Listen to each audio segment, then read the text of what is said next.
Hello everyone, welcome to my channel physics by Neetu. आज हम resistance connected in series and parallel combination से related कुछ important numerical discuss कर लेंगे जो आपके बोर्ड एग्जाम्स के लिए काफ़ी हेल्पफुल होंगे। देखो, फर्स्ट है find the equivalent resistance between point A and B of the circuit shown in figure. आपको ये वाला सर्किट गिवन है, आपको ए एंड बी पॉइंट के बीच में इक्विवेलेंट रेजिस्टेंस की वैल्यू फाइंड आउट करनी है।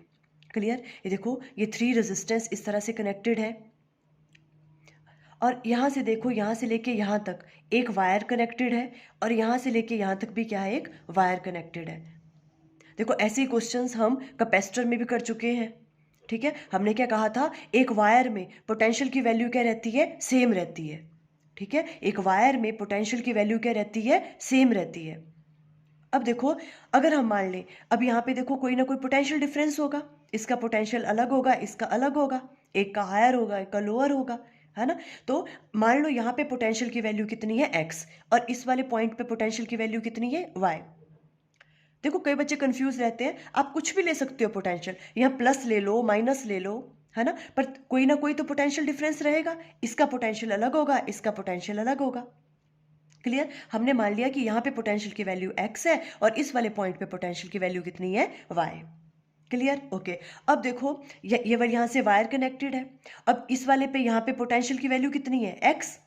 तो इस पूरी वायर पे पोटेंशियल की वैल्यू कितनी रहेगी, x ही रहेगी, है ना। तो देखो, इस पॉइंट पे भी x होगा पोटेंशियल और यहाँ पर भी आप राइट डाउन कर लो x, है ना। इजी बनाने के लिए तो हमने यहाँ पे भी x राइट डाउन कर लिया, x यहाँ पे भी x राइट डाउन कर लिया ताकि हमें याद रहे।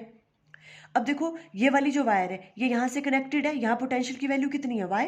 तो अगर यहाँ पे y है पोटेंशियल, तो इस पूरी वायर में क्या रहेगा, सेम पोटेंशियल, तो यहाँ तक y ही रह गया, यहाँ भी हमने y राइट डाउन कर लिया। क्लियर है यहाँ तक?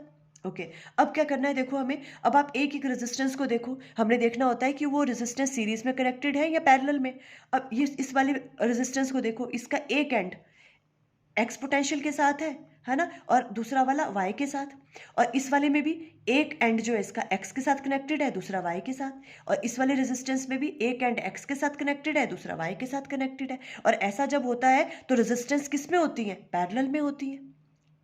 ठीक है, देखो रेजिस्टेंस कब पैरेलल में होती है, जब जितनी भी आपके पास रेजिस्टेंस है, जैसे मान लो ये वाली रेजिस्टेंस है ना, इसका जो एक एंड है, इन सब रेजिस्टेंस का जो एक एंड है वो सेम कॉमन पॉइंट से अटैच होता है, और जो सेकंड वाला एंड है सभी रेजिस्टेंस का, वो क्या है, सेम कॉमन पॉइंट से अटैच है। तो वो जो रेजिस्टेंस होती है वो आपस में कैसी होती है, पैरेलल में होती है ना। वही चीज यहाँ पे हो रही है, क्योंकि देखो इसका एक एंड x के साथ कनेक्टेड है, दूसरा y के साथ, और इसका भी एक एंड x के साथ कनेक्टेड है, एक y के साथ, और यहाँ पर भी यही हो रहा है। तो हम इसको इस तरह से राइट डाउन कर सकते हैं। देखो, इन सब का एक एक एंड x के साथ कनेक्टेड हो रहा है और दूसरा वाला सेम कॉमन पॉइंट से अटैच हो रहा है। तो ये तीनों किस में हो गई, अब पैरेलल में है ये तीनों की तीनों, है ना। ऐसे राइट डाउन करने से इजी हो गया अंडरस्टैंड करना। अब ये पैरेलल में है, फिर अब तो क्या है, हमें इजी है, पैरेलल में इक्विवेलेंट रेजिस्टेंस निकालने का फॉर्मूला क्या होता है, 1 डिवाइडेड बाय आर इक्विवेलेंट। मान लो आर इक्विवेलेंट हमने ले लिया, इनकी इक्विवेलेंट रेजिस्टेंस वो किसके बराबर आएगी, इनके रेसिप्रोकल्स को हम ऐड करते हैं, 1/2r plus 1/2r plus 1/r। 2r LCM आ जाएगा, ये सॉल्व करके आ गया 4/2r, तो ये आ गया 2/r, है ना। और आर इक्विवेलेंट की वैल्यू निकालनी है तो इसका उल्टा हो जाएगा r/2। इस तरह से आप सॉल्व करोगे। क्लियर? हमने कैपेसिटर वाले में भी, उसमें भी सेम ऐसा क्वेश्चन था एक, है ना। इस तरह से आप इसको सॉल्व करोगे। देखो, नेक्स्ट ले रहे हैं हम, find the value of current I in the given circuit.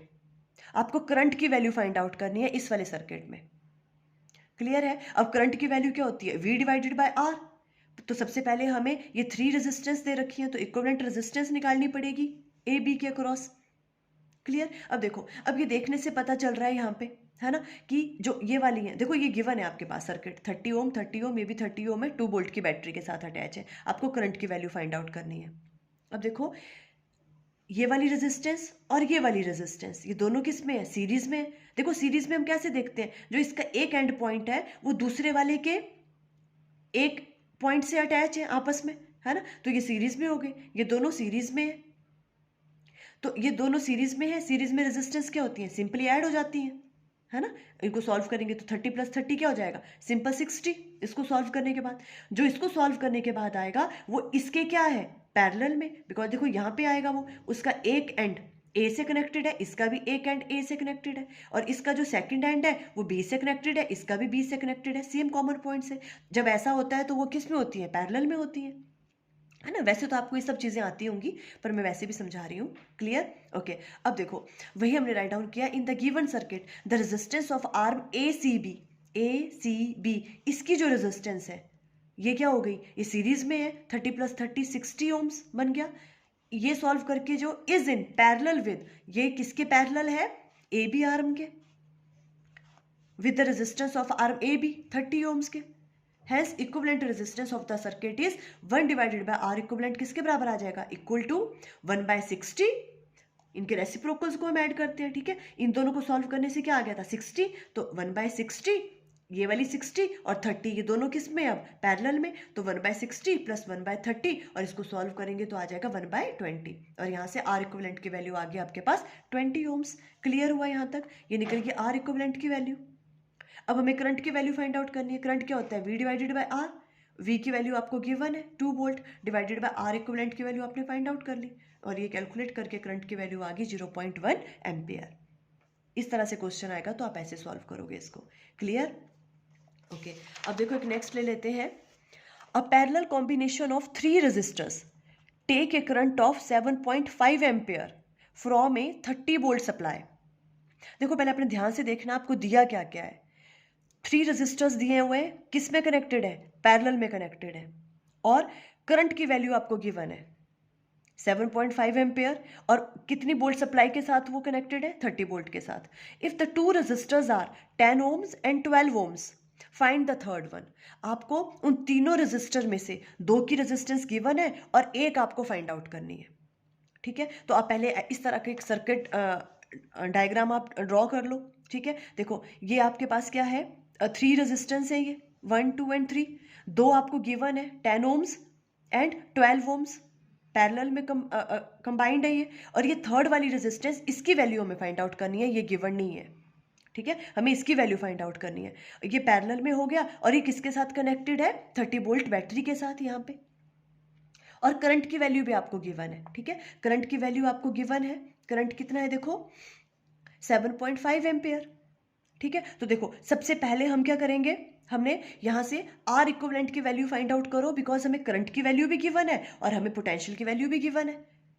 कितना करंट जा रहा है यहां से देखो, ये वाला जो करंट की वैल्यू है कितनी है, 7.5 एम्पियर, ये वाली गिवन है आपको करंट की वैल्यू। करंट की वैल्यू भी गिवन है और पोटेंशियल की वैल्यू भी गिवन है ना। तो यहां से हम क्या निकाल देंगे, R इक्विवेलेंट की वैल्यू। देखो firstly we find the equivalent resistance of the combination by using voltage and current. इस तरह से हम निकालेंगे, बिकॉज यहाँ पे करंट की वैल्यू हमें गिवन है, ठीक है। तो यहां से क्या निकली, R equivalent V divided by I। Potential की वैल्यू 30 है और करंट की वैल्यू 7.5। ये सॉल्व करके कितना आ गया, 4 ओम्स। क्लियर? ये होगी आपके पास R इक्विवेलेंट की वैल्यू, है ना, पूरे सर्किट के लिए है ना ये, बिकॉज ये करंट, ये वाला जो है देखो, ये करंट की वैल्यू किसकी, देखो यहां से ये डिस्ट्रीब्यूट होगा बाद में, है ना, पर इस पूरे सर्किट में से करंट कितना जा रहा है, यहां से मेन वाला जो है वो 7.5 है, और वोल्टेज की वैल्यू गिवन है, तो R इक्विवेलेंट की वैल्यू आप यहां से निकाल सकते हो, है ना, डिवाइड करके। अब देखो, अब R इक्विवेलेंट की वैल्यू आपके पास आ गई। अब ये सॉल्व करना इजी हो जाएगा, बिकॉज ये तीनों किस में है, पैरेलल में है, और पैरेलल में अगर होते हैं तो R इक्विवेलेंट की वैल्यू कैसे निकलती है, उनके रेसिप्रोकल्स को हम ऐड करते हैं, ठीक है। तो इनकी इक्विवेलेंट रेजिस्टेंस जो है उसे हम मान लेंगे R इक्विवेलेंट, तो 1/R इक्विवेलेंट इक्वल टू किसके बराबर आएगा, 1/10 + 1/12 + 1/R। इसकी तो हमें पता नहीं है, तो 1/R आएगी, ये हमें फाइंड आउट करनी है। क्लियर? ओके। अब देखो ये वाली वैल्यू हमें फाइंड आउट करनी है, बट R इक्विवेलेंट हमने यहां से फाइंड आउट कर लिया है, क्योंकि ये तब पॉसिबल हुआ बिकॉज आपको करंट की वैल्यू पता थी, है ना, करंट और पोटेंशियल की वैल्यू आपको पता थी, तो यहां से हमने ये वाला फॉर्मूला लगा के R इक्विवेलेंट की वैल्यू फाइंड आउट कर ली थी, 4 ओम्स। ये वाली वैल्यू यहाँ पे पुट कर दो, 1/4 इक्वल टू 1/10 + 1/12 + 1/R। अब यहाँ से इजी हो गया, आपको 1/R की वैल्यू फाइंड आउट करनी है ना। इसको यहाँ रहने दिया, इसको वहां ले गए, इन दोनों को, है ना, और सॉल्व किया तो यहां से आगे वैल्यू 1/15 और R की वैल्यू आ जाएगी 15 ओम्स। क्लियर? पहले आपने R इक्विवेलेंट की वैल्यू यहां से निकाल दी, बिकॉज करंट और वोल्टेज गिवन थे, उसके बाद R इक्विवेलेंट का फॉर्मूला यहाँ पे लगाया और वहां पे R इक्विवेलेंट की वैल्यू पुट की, और वहां से अननोन रेजिस्टेंस की वैल्यू आपने फाइंड आउट कर ली। क्लियर? आई थिंक आपको क्लियर हो गया। Okay, thank you.